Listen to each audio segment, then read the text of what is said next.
Há pouco eu conversava também com o deputado Zuco, líder da oposição. Aliás, já está com a gente então na linha. Então vamos encaminhar essa nossa próxima entrevista com o líder da oposição, da bancada de oposição na Câmara. Também é um deputado muito próximo à família. Teve autorização e esteve com o ex-presidente Jair Bolsonaro, mesmo depois da determinação, né, decisão de prisão domiciliar. Deputado, seja bem-vindo aqui à Rádio Gaúcha, ao Super Sábado, comigo, com o Paulo Rocha e com a Denise Cruz. Um bom dia. Bom dia. Bom dia. Bom dia, querida Kelly, Paulo, Denise, Matheus. Eu realmente estava escutando um pedaço da entrevista de vocês. Acordei hoje bem cedo, na verdade, com uma mensagem dizendo que existiam viaturas da Polícia Federal e eu não queria acreditar, na medida que prender preventivamente quem já cumpre domiciliar e está debilitado, na minha visão é um abuso que viola inclusive uma lógica jurídica, né? Num sábado onde o Congresso está desmobilizado, a gente sabe tudo, na minha visão, que revela um viés político, claro, né?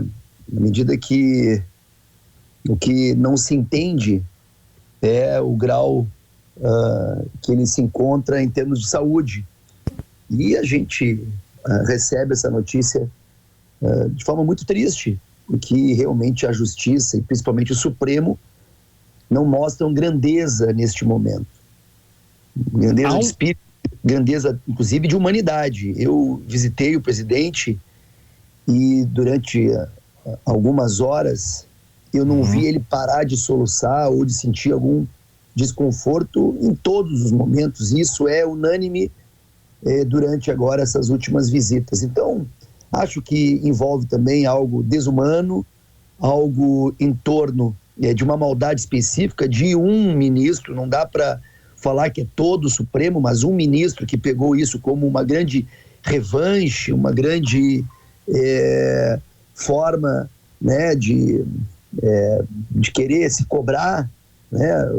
É um projeto de vingança do Alexandre de Moraes. Isso é uma opinião minha, que não agrega nada para o país, não agrega nada na história. A gente entende isso com muita tristeza. Eu ontem já tinha falado com o Flávio, conversei com alguns parlamentares, já tinha inclusive me organizado para viajar para Brasília. O senhor iria na vigília, nessa de hoje, às 7? Estou indo, na verdade. Eu vou falar com vocês e vou me dirigir ao aeroporto. Vai ter a vigília. Isso. Está mantida a vigília hoje. Eu acredito que sim. Na verdade, o que eu conversei com o Flávio foi na data de ontem. Eu não falei com ele ainda, só trocamos mensagem agora, dizendo que a hora que eu ia chegar, eu vou reunir como líder da oposição. O senhor falou com o Flávio hoje de manhã.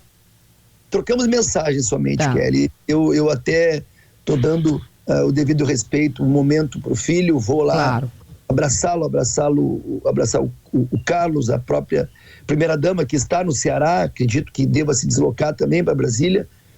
Ela está num evento lá do Partido Liberal Mulheres, né, no qual ela é a presidente, e estou indo agora a Brasília, vou reunir os meus vice-líderes, né, na minha residência. Sempre assim eu faço, de forma a gente entender todo esse processo. E, logicamente, o que eu posso deixar claro que eles não entenderam, que não se elimina um sentimento. Quanto maior é a arbitrariedade, mais forte se torna a nossa determinação de lutar por justiça. Deputado, justiça, eu poderia, só para final o meu raciocínio, eu poderia falar dos escândalos que estamos tendo, o INSS, a COP30, né? Não vou falar que hoje é o dia 22, olha o detalhe.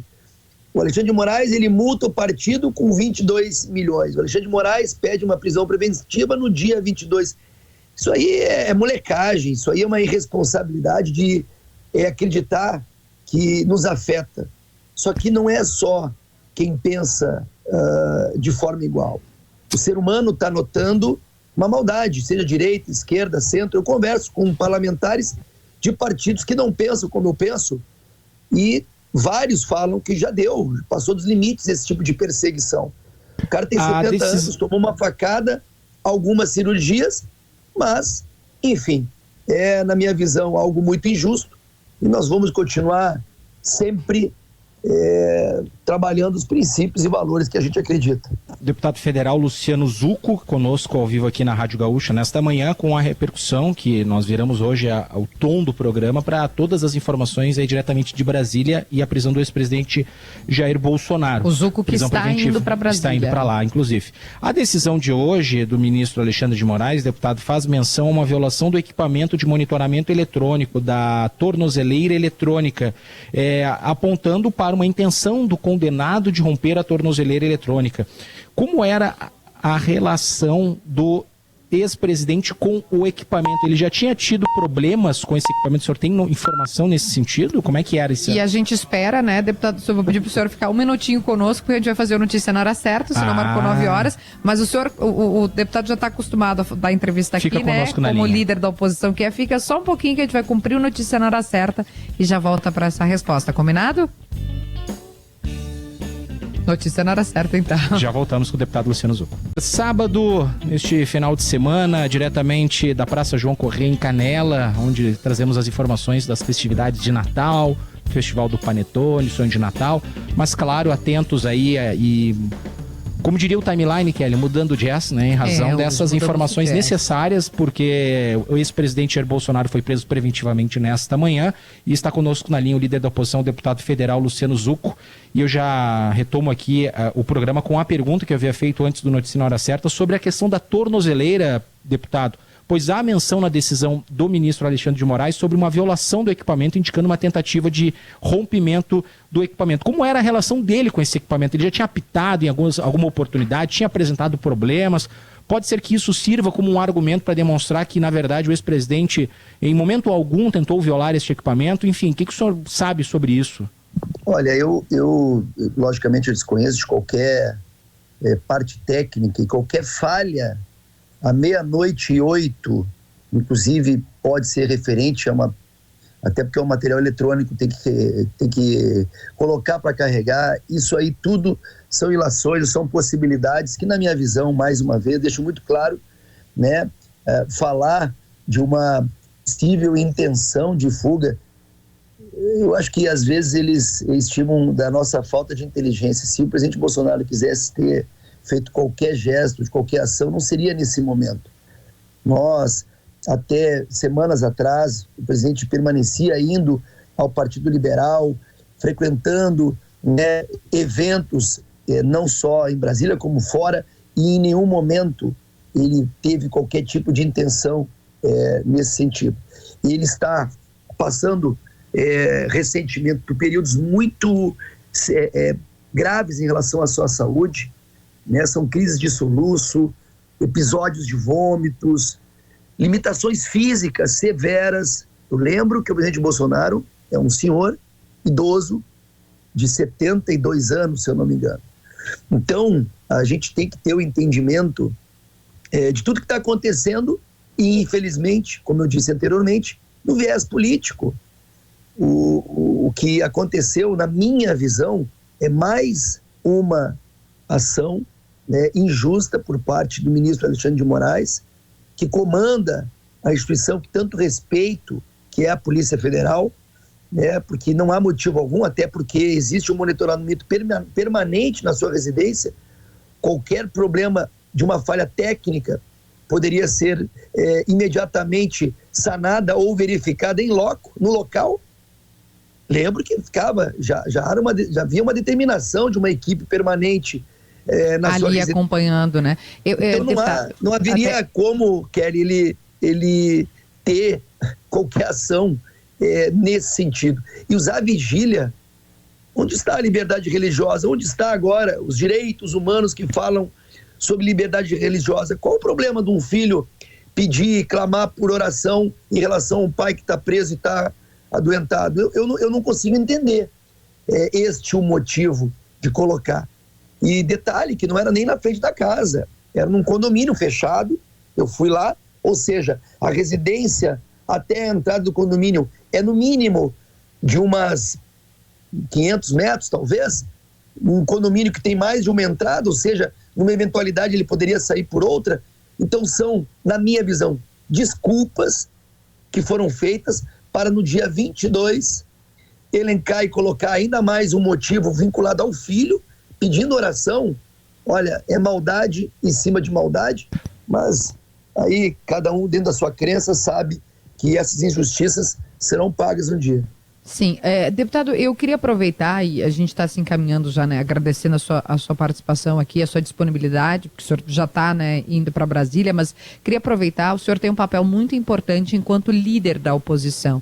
O deputado Zucco é quem coordena, comanda os encontros, as reuniões. Quando eu estive em Brasília foi assim, né? Era no apartamento onde o deputado reside, quando está na capital federal, que se unem os líderes, o Nicolas Ferreira, outros, o senhor estava me falando, né? O Hélio Negão, que é muito próximo ao Bolsonaro, outros deputados que fazem, os próprios, o Flávio Bolsonaro, mas que fazem que se unem para fazer essa reação ao que está sendo determinado para o ex-presidente Jair Bolsonaro. Então, eu queria que o senhor pudesse explicar para o ouvinte da Rádio Gaúcha, para mim, para o Paulo e para a Denise, quais são os próximos passos do ponto de vista de uma agenda política.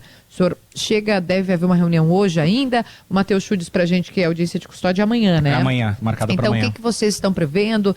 Não tem congresso hoje, né? Hoje é sábado, nem amanhã, mas segunda-feira. Quais são os próximos passos em termos de agenda política, de mobilização política? O que os senhores irão fazer?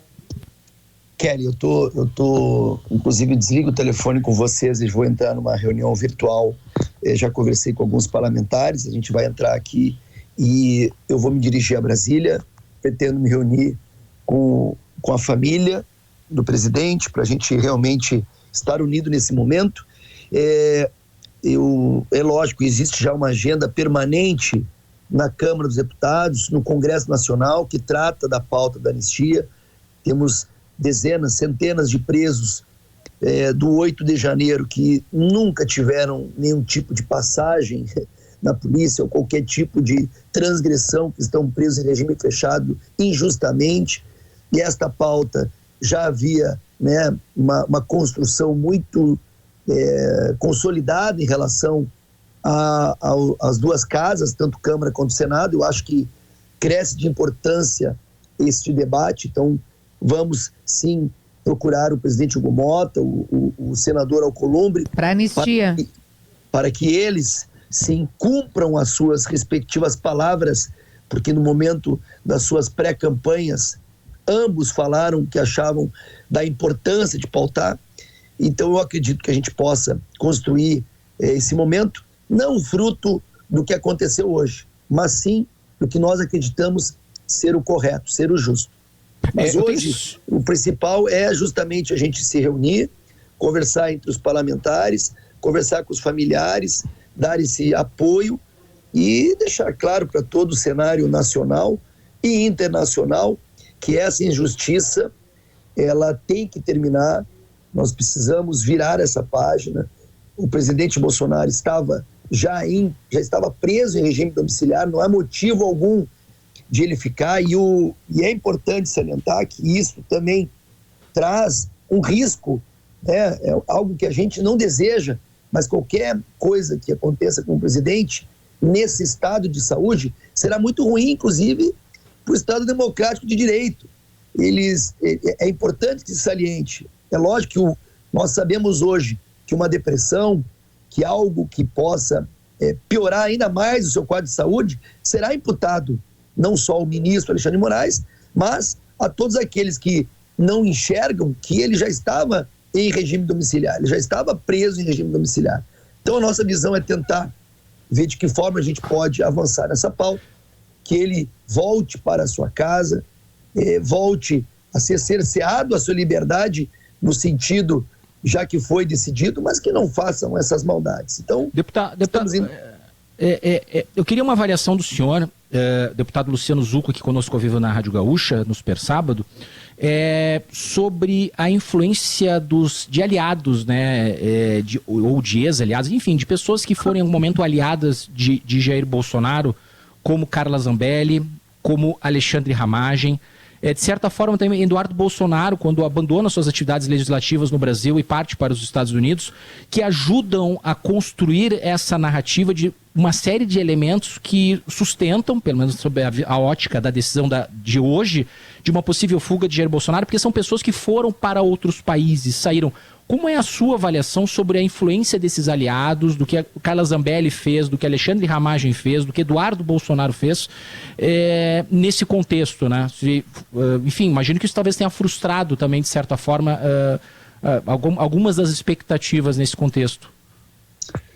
Olha, todo esse processo ele tem que ser levado em relação ao que acredita-se ser uma grande injustiça. É importante salientar que, citando o exemplo que tu deu do Eduardo já estava, né, sendo ventilado a sua prisão sem motivo algum. Sem motivo algum. Os processos que foram tomados em torno políticos não ocorreram, isso quem fala são juristas, eu não sou formado em direito, mas juristas renomados com o devido processo legal, nas instâncias que deveriam ser tomadas. Foi desrespeitado, né, a ampla defesa, foi desrespeitado os prazos devidos. Então, tudo que se ocorreu em torno desses fatos fizeram com que, inclusive, alguns tomassem atitudes que, na visão deles, falassem, bom, eu não vou ficar aqui para ser preso indevidamente. Isso eu acredito que tenha sido a decisão tomada pela Carla, pelo Ramagem ou pelo Eduardo. Então, eu não posso falar por eles. Eu acredito que todo esse processo é diferente do que aconteceu com o presidente Lula, que foi preso e foi condenado em todas as instâncias, teve muito tempo para se defender, condenado por 9 juízes, fato que não ocorreu com o presidente Bolsonaro e todos aqueles que o cercam, fazem com que as pessoas, às vezes, podem tomar atitudes indevidas ou não. Mas uma coisa é fato, a gente está diante de um grande erro jurídico. A prisão do presidente Bolsonaro no seu quadro de saúde é um grande erro que vai ser, com certeza, repercutido no cenário no Brasil e no mundo. Ok. Deputado Zucco, a gente agradece, líder da oposição na Câmara dos Deputados, um dos parlamentares mais próximos também do ex-presidente aqui no Rio Grande do Sul. Muito obrigada pela sua participação conosco, pelo seu tempo para a gente analisar esse fato do dia. Obrigada, boa viagem, bom trabalho para o senhor. E tem uma reunião agora, né? Uma boa reunião aí também. Uma reunião Muito virtual. Muito obrigado, fico à disposição, estarei à escuta caso necessário. Um grande abraço e um ótimo final de semana. Obrigado. Igualmente. 9h16, esse é o deputado federal Luciano Zucco, do PL aqui do Rio Grande do Sul. Pergunta objetivamente sobre essa questão dos aliados e até dando uma satisfação, eu diria, uma resposta a uma parcela da audiência que pergunta por que estamos ouvindo o Onyx Lorenzoni, por que estamos ouvindo o Luciano Zucco. Estamos tentando, né, Denise, Kelly, garimpar um pouco desse cenário das últimas horas, dos últimos dias, o que aconteceu, porque nós falamos sobre fuga de aliados, falamos sobre possível rompimento de tornozeleira, sobre o papel dessa vigília, e são essas pessoas que podem trazer essas informações e nos ajudar a entender o que aconteceu nesse momento, né? Nos ajuda a entender esse contexto. A gente cumpre aqui, né? O ouvinte sabe que a gente tem um compromisso com a informação na Rádio Gaúcha. A informação do dia, e é de 6 horas da manhã, é da prisão de um ex-presidente da República, um fato absolutamente relevante.